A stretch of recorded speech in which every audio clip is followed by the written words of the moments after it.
तो हम स्टार्ट करते हैं आज का हमारा सेशन। तो इसमें इस तरह से है।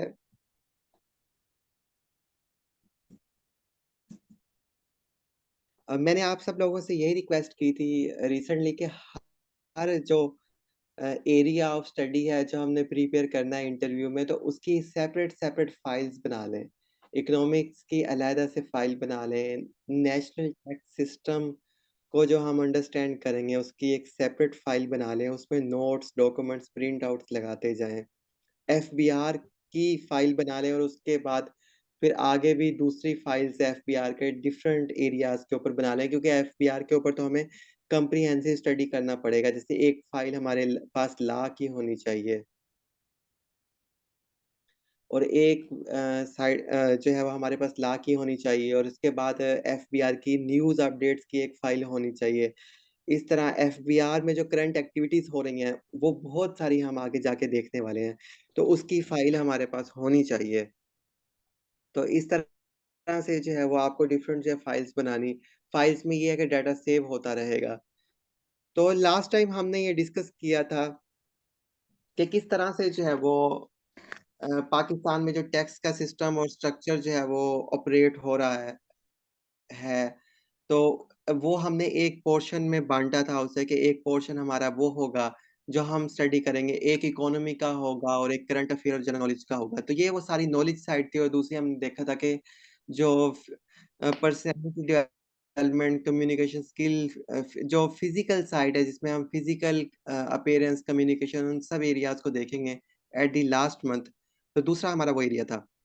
तो फिलहाल हमने लास्ट सेशन में बात की इकोनॉमी के ऊपर कि इकोनॉमी में हमने कौन-कौन से एरियाज़ को स्टडी करना है, किस तरह स्टडी करना है, डाटा किस तरह लेना है और किस तरह उस डाटा को जो है वो हमने फ़िल्टर करना है। एक्स्ट्रा डाटा की तरफ हमने नहीं मूव करना, तो हमने अपना टाइम भी सेव करना है। तो हमने देखा तो ये इकोनॉमी में और भी चीज़ें जो है वो मैं अगली वीडियोज़ में ऐड अप करता जाऊँगा, तो फिर आप इकोनॉमी वाली फ़ाइल में वो पेस्ट करते जाइएगा। तो अब जो है वो हम इसके पैरेलल दूसरे एरिया को भी देखते हैं, एफबीआर और नेशनल टैक्सेशन को। उसमें क्या-क्या हमने पढ़ना है, उसे आज हम डिस्कस करने वाले हैं।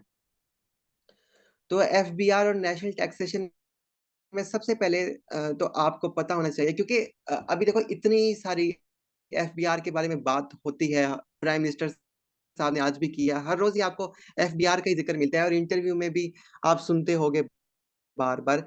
तो जब भी किसी चीज़ के ऊपर कोई ओपिनियन कायम किया जाता है या कोई राय दी जाती है या कमेंट किया जाता है, इंटरव्यू में आपको इस तरह से क्वेश्चन भी पूछ सकते हैं कि आपकी इस बारे में क्या राय है या आप क्या सोचते हैं कि कैसे ये चीज़ हो सकती है? आप इस चीज़ के बारे में क्या सजेशंस देते हैं या प्रपोज़ल्स देते हैं?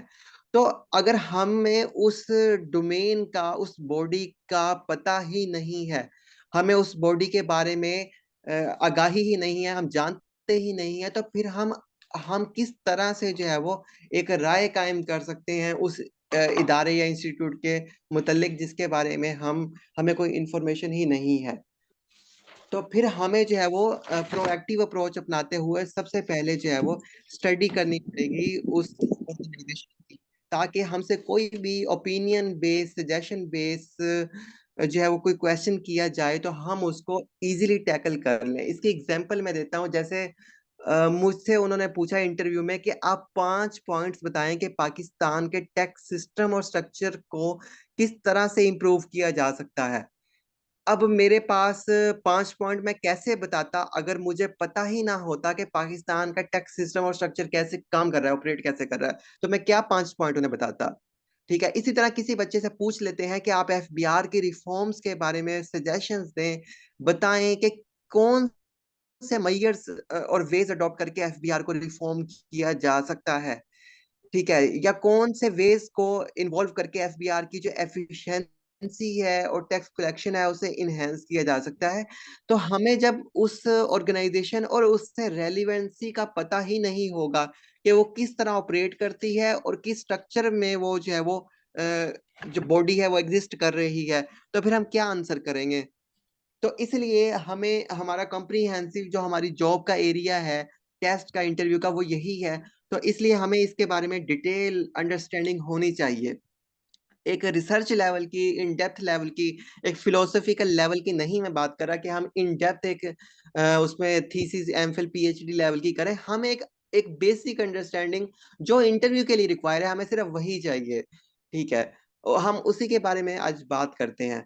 तो इसी तरह से अब आपको किस तरह से, अभी हम शुरू कर रहे हैं एफबीआर और प्लस नेशनल टैक्स स्ट्रक्चर। अभी हमारी ये पहली वीडियो है, तो मैं आपको बताता जाऊंगा कि इसमें किस तरह से आपने क्या क्या चीजें पढ़नी है जो इंतहाई जरूरी है इंटरव्यू के हवाले से। उन सब को पढ़ने से पहले हमें जो बेसिक ऑर्गेनाइजेशन का जो मॉडल है और उसके रेलिवेंट जो पाकिस्तान में जो टैक्स का ढांचा है वो कैसे ऑपरेट होता है, तो हम दोनों को पैरेलल अंडरस्टैंड करेंगे। उसके बाद आगे फिर ऑर्गेनाइजेशन के डिफरेंट डिफरेंट डिफरेंट पार्ट्स के ऊपर हम जाएंगे।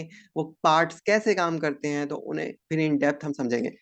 तो ये दोनों चीजें आज हम पहला पार्ट, एक छोटा सा पार्ट भी लेंगे ऑर्गेनाइजेशन का, और उससे पहले हम ओवरऑल देखते हैं ऑर्गेनाइजेशन को कि वो कि हमने किस तरह इसकी तैयारी करनी है। और अगर आपको आवाज में प्रॉब्लम हो क्योंकि टेक्निकल इशू हो सकता है, तो आप मुझे अर्ली मैसेज के जरिए कन्वे कर दें ताकि मैं फौरी तौर पे उसे कवर कर पाऊं, वरना वीडियो हमारी सही तरह रिकॉर्ड नहीं होगी। तो अच्छा, अब हम सबसे पहले हम नेशनल टैक्स सिस्टम, पाकिस्तान में जो टैक्स का निजाम है वो कैसे काम करता है ये आपको अंडरस्टैंड करना है। पाकिस्तान में जो टैक्स का स्ट्रक्चर है, जो फ्रेम है, जिस पे पूरे मुल्क का टैक्स का निजाम इस टाइम बिल्ड है और वो उस पे ऑपरेट हो रहा है, चल रहा है, तो वो कैसे चल रहा है, वो जो ढांचा है पूरे मुल्क का वो क्या है। पाकिस्तान में टैक्स के डिपार्टमेंट्स कौन से हैं, वो जो आईनी पाकिस्तान में ढांचा है सूबों में और फेडरल लेवल पे वो किस तरह आपस में कनेक्ट है। कौन से टैक्सेस जो है वो सूबे ले रहे हैं, कौन से डिपार्टमेंट्स जो है वो जो है वो काम कर रहे हैं, वर्क कर रहे हैं उन टैक्सेस को कलेक्ट करने के लिए। ठीक है, और इस तरह से फेडरेशन में भी कौन से डिपार्टमेंट्स हैं और कौन वो डिपार्टमेंट्स किन टैक्सेस को इन्फोर्स कर रहे हैं और कलेक्ट कर रहे हैं। ये कलेक्टिव ढांचा आपस में इंटरकनेक्टेड किस तरह से है या इंटरकनेक्टेड नहीं है, तो ये किस तरह से आपस में ऑपरेट कर रहा है, तो लीगली इसे किस तरह से ये वजूद में आया और क्या इसकी किस तरह से ये जो है वो ऑपरेट कर रहा है। तो इसके बारे में हम जो है वो डिटेल अंडरस्टैंड जो है वो आज के सेशन में करेंगे। अच्छा, पहले तो जैसे मैंने बताया आपको कि आपको स्ट्रक्चर जो है, जो ढांचा है, उसे अंडरस्टैंड करना है। पूरे मुल्क के टैक्स सिस्टम का जो ढांचा है, आईनी, कानूनी, सूबों में और डिपार्टमेंट्स की सूरत में वो कैसे काम कर रहा है, उसके बारे में आपको अंडरस्टैंड करना है सारा। उसके बाद में ये इवॉल्व कहाँ से हुआ है स्ट्रक्चर, इसका हिस्टोरिकल बैकग्राउंड क्या है। एक तो है कि हमें इन डेप्थ चले जाएं हिस्ट्री में, हमें इन डेप्थ नहीं जाना, हमें सिर्फ एक लिमिटेड हिस्टोरिकल इंट्रोडक्शन देखना है कि ये जो ढांचा है ये ब्रिटिश एरा से आया या किस तरह से जो है वो आज पाकिस्तान में ये काम कर रहा है। इसकी इसकी जो है वो आगाज कहाँ से हुआ। ठीक है, जाहिर सी बात है, ऑब्वियसली ये ब्रिटिश एरा से आया, तो बिल्कुल आपको आज 100 साल बाद भी ये वैसे काम कर रहा है जैसे 100 साल 150 साल पहले था। तो इसके बारे में एक लिटिल एक इंट्रोडक्शन लेवल की आपको बेसिक नो हाउ होनी चाहिए। ठीक है, उसके बारे में यानी पूरे मुल्क के टैक्स स्ट्रक्चर के बारे में, टैक्स सिस्टम के बारे में, टैक्स फ्रेम के बारे में, तो उसे आपको इन डिटेल अंडरस्टैंड करना चाहिए। फिर उसके बाद ये तो लाजमी है। इसके बाद के जब ये दोनों चीजें आप इसके स्ट्रक्चर के बारे में अंडरस्टैंड कर लें, नेशनल टैक्स सिस्टम के, उसके बाद आप हिस्टोरिकल जो है वो इसकी एवोल्यूशन के बारे में अंडरस्टैंड कर लें कि इस टैक्स सिस्टम का जो मुल्क में नाफिज है इर्तिका कैसे हुआ, तो फिर उसके बारे में आजकल वो जो टैक्स सिस्टम है कौमी सतह पे, सूबाई सतह पे और जो है वो तहसील डिस्ट्रिक्ट्स की सतह पे ऑपरेट कैसे कर रहा है, वर्किंग कैसे कर रहा है, फिर आप तीसरे नंबर पे जो है वो उसे अंडरस्टैंड करेंगे। ठीक है, तो आपने ये कौमी टैक्स सिस्टम को इस तरह से जो है वो सारा देखना है, अंडरस्टैंड करना है। ठीक है, उसके बाद आगे मैं आपकी और हेल्प कर देता हूँ आपको। ये कहाँ से कंटेंट मिलेगा, मटेरियल कहाँ से मिलेगा, वो भी उसमें परेशानी की कोई बात नहीं है। अच्छा, इसके पैरेलल अब हमने ये तो बात एक्सक्लूसिवली की नेशनल टैक्स सिस्टम की। ठीक है, अब हम स्पेसिफिकली हमारी ऑर्गेनाइजेशन के बारे में आते हैं कि एफबीआर के बारे में हमें जानना है। अब एफबीआर का जो स्ट्रक्चर है, जो लीगल स्ट्रक्चर है, और एफबीआर की जो बॉडी है वो किस तरह से जो है वो उसमें उसका जो फ्रेम है वो किस तरह से डिजाइन है, उसके बारे में आपको इन डिटेल और इन डेप्थ पता होना चाहिए। और उसके बाद पैरेलल दूसरे नंबर पे एफबीआर की एवोल्यूशन जो है वो, इसकी बर्थ इर्तिका कहाँ से हुआ, ठीक है, इसका सिर्फ एक हिस्टोरिकल इंट्रोडक्शन होना चाहिए, एक बेसिक लेवल का आपको नो हाउ अंडरस्टैंडिंग होनी चाहिए, ठीक है। और तीसरे नंबर पे जो है करंट जो है वर्किंग स्ट्रक्चर, और पहले आपने देख लिया कि एफबीआर का एक लीगल फ्रेमवर्क क्या है, उसका डिजाइन क्या है, ऑर्गेनाइजेशन का मॉडल क्या है, ठीक है, उसकी किस तरह से जो है जो फ्रेम है वो बना हुआ है, किस तरह से वो काम करता है, इस पूरे आपने ढांचे को अंडरस्टैंड कर लिया एफबीआर के। उसके बाद सेकंड नंबर पे आपने उसकी हिस्टोरिकल एवोल्यूशन और बर्थ के बारे में भी अंडरस्टैंड कर लिया कि ये कहाँ से पैदा हुआ, कैसे इवॉल्व होता रहा वक्त के साथ, एक आपको उसका सारा जो है वो तारुफ हो गया। तो तीसरे नंबर पे हाँ, फिर आपको ये चीजें अंडरस्टैंड करने में बहुत आसानी होगी कि आजकल एफबीआर का के जो करंट वर्किंग और ऑपरेशंस हैं वो किस चीज पे बेस हैं, वो कैसे परफॉर्म होते हैं, किस तरह से जो है वो ऑपरेट होते हैं, किस तरह से उन्हें जो है वो मोर एफिशिएंट बनाया जा सकता है, किस तरह से उनमें चेंजेस लाई जा सकती है, किस तरह से उन्हें इम्प्रूवमेंट से बेटरमेंट और बेटरमेंट से एडवांसमेंट की तरफ लेके जाया जा सकता है। तो फिर इसके बाद हम जो है वो तीसरे नंबर पे जो करंट वर्किंग्स है एफबीआर की, हम उसे डिफरेंट आगे वाले सेशंस में, डिफरेंट लेक्चर्स में, ठीक है, और डिफरेंट जो है वो असाइनमेंट्स के जरिए टुकड़ों में जो है वो अंडरस्टैंड करेंगे, क्योंकि बहुत जो है वो वसी एरिया है कि एफबीआर की जो करंट वर्किंग्स हैं, तो उनमें से एक जो वर्किंग है उसे आज अंडरस्टैंड करेंगे, जैसे आयरन है एफबीआर का छोटा सा पार्ट। तो इस तरह डिफरेंट आगे आने वाले सीरीज में हम जो है वो इसके डिफरेंट पार्ट्स को जो है वो आगे अंडरस्टैंड करने वाले हैं करंट वर्किंग्स के सेक्शन में, ठीक है।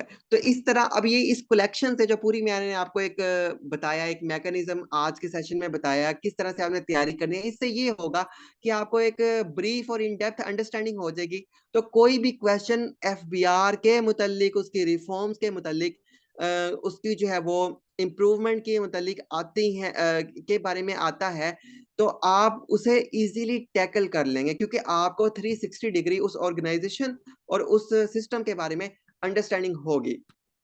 तो हम आज के हिस्से में एक छोटे पार्ट का जिक्र करेंगे, और बाकी जो है वो आगे आने वाले सेशन में इस एडिशन को, इस पार्ट्स को मैं फिर कंटिन्यू करता रहूंगा कि आगे करंट वर्किंग्स में कौन कौन सी चीजें एफबीआर के बारे में हमें पढ़नी चाहिए जो इंटरव्यू के लिए लाजिम है। तो अभी हम पहले इस सारे मटेरियल के बारे में बात करते हैं, ये कहाँ से हम ले सकते हैं। तो जो मैंने नेशनल टैक्स सिस्टम की बात की, तो इसके ऊपर मैंने एक बहुत ही सिंपल और इजी लेक्चर रिकॉर्ड किया हुआ है, जो आज से 4-5 महीने पहले मैंने अपलोड किया था। उसका लिंक मैं इसी वीडियो के नीचे दे दूंगा। तो उसमें आप एक आसान जुबान में अंडरस्टैंड कर सकते हो कि पाकिस्तान में जो टैक्स सिस्टम और स्ट्रक्चर है वो किस तरह से उसकी उसकी बर्थ हुई, और कहाँ से वो उसका आगाज हुआ, और आज के दिन तक वो कहाँ पे खड़ा है। तो एक सादा 2 घंटे के लेक्चर में आपको तमाम अंडरस्टैंडिंग जो है वो ये आसान जुबान में मिल जाएगी। इसमें इस लेक्चर में आप अंडरस्टैंड कर सकते हो कि किस तरह से जो टैक्सेशन शुरू हुई मुगल एरा में, जो आज भी उसके कुछ आसार कुछ नामों की सूरत में हमें मिलते हैं। उसके बाद ईस्ट इंडिया कंपनी का दौर आया, तो वहां पे टैक्सेशन का किस तरह से एरा जो है वो परफॉर्म हुआ। उसके बाद ब्रिटिश एरा आया हुकूमत, तो उसमें टैक्सेशन की किस तरह फाउंडेशन जो है वो बिल्ड की गई, और फिर वो फाउंडेशंस आज का जो पाकिस्तान का करंट टैक्स सिस्टम है उसमें कैसे जो है वो वर्क और परफॉर्म कर रही है। तो इस कंप्लीट सेशन में आपको सारी हिस्टोरिकल अंडरस्टैंडिंग मिल जाएगी, पाकिस्तान में किस तरह से टैक्स सिस्टम और स्ट्रक्चर काम कर रहा है, तो इसके बारे में भी अंडरस्टैंडिंग मिल जाएगी। और इस टॉपिक के ऊपर स्पेसिफिकली सेपरेटली अलहदा से भी मेरे चैनल के ऊपर आप सर्च करें तो डिटेल जो है वो लेक्चर पड़े हुए हैं, तो आप उन्हें भी अंडरस्टैंड कर सकते हो। लेकिन इस सेशन के अंदर आपको एक इंट्रोडक्शन लेवल का तमाम जो स्ट्रक्चर है आज के दिन तक वो अंडरस्टैंड हो जाएगा। इसके बाद जो है वो आपके लिए एक लार्ज स्पेक्ट्रम में कोई भी ओपिनियन कायम करना बहुत इजी रहेगा, ठीक है। तो ये तो सारे हो गए सोर्सेज और मटेरियल्स। तो आज हम एफबीआर जो है वो उसकी एक वर्किंग के बारे में बात करते हैं। Inland revenue enforcement network. अगर आप एफबीआर की वेबसाइट ओपन करें, अगर आप ओपन कर सकते हैं तो अपने मोबाइलों में ओपन कर लें। तो यहाँ पे आपको जो वेबसाइट है उसके मेन पे ही लिखे मिलेगा, ट्रैक एंड ट्रेस सिस्टम यहाँ पे मिलेगा, ब्लू कलर के जो है वो बैनर में। अगर आप इसे ओपन करें, तो इसे जरा ओपन करें, तो फिर मैं दोबारा से जो है वो इसे कनेक्ट करता हूँ इस सेशन को। तो हम सेशन 4 के साथ इसे कनेक्ट करते हैं।